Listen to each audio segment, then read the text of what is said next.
कहते ना दोस्तों, गम का साथी रम, और रम मतलब ओल्ड मॉन्क। लेकिन अब बात में दोस्तों आज जो करने वाला हूँ आपसे कि ओल्ड मॉन्क क्या मार्केट में पिछड़ रही है, क्या रम इसकी अब वो बात नहीं रही जो पहले हुआ करती थी। क्या आपको ऐसा फील होता है? पहले तो दोस्तों बता दूं, मेरी अपनी कोई हैसियत है नहीं कि मैं ओल्ड मॉन्क के बारे में कुछ भी बोल पाऊं। ये वो ब्रांड है जो शायद इंडियन इतिहास का, या कहिए कि भारत के जितने भी शराब के ब्रांड हैं उन सब में सबसे पुराना, सबसे वैल्यूएबल, सबसे ज़्यादा इमोशनल है। दोस्तों सबसे पहले तो मैं आपको इसका इतिहास बताना चाहता हूँ कि ओल्ड मॉन्क का इतिहास तो शायद आप सबको पता ही है, और शायद बहुतों को तो पता ही नहीं होगा कि ओल्ड मॉन्क का एक बियर ब्रांड भी था, ईगल। गोल्डन ईगल नाम से इनका शायद 80 या 90 के टाइम पे जो एक बियर ब्रांड आया था, शायद आपके पापा को या उनके पापा को याद होगा कि क्या बियर थी। वो बहुत पहले बंद हो चुकी है। मार्केट में कितनी बिक रही है दोस्तों? सबसे बड़ा रीज़न तो ये है कि मार्केट में ओल्ड मॉन्क अभी भी सस्ती है, सस्ती और प्रीमियम और एक क्वालिटी वाला ब्रांड है। अभी इतनी सस्ती क्यों है दोस्तों? सस्ते होने की वजह यह है कि ओल्ड मॉन्क मोलेसिस से तैयार हो रही है।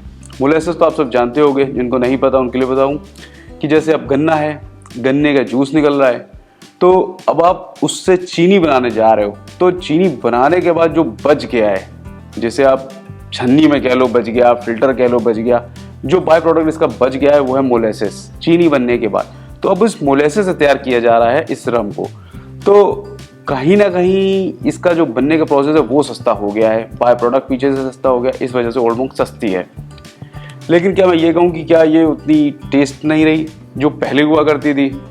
दोस्तों वजह ये भी है कि मार्केट में अब प्रीमियम ब्रांड आ चुके हैं। तो दोस्तों अब सवाल ये है, क्या धीरे धीरे ओल्ड मॉन्क अपनी मार्केट खो देगा?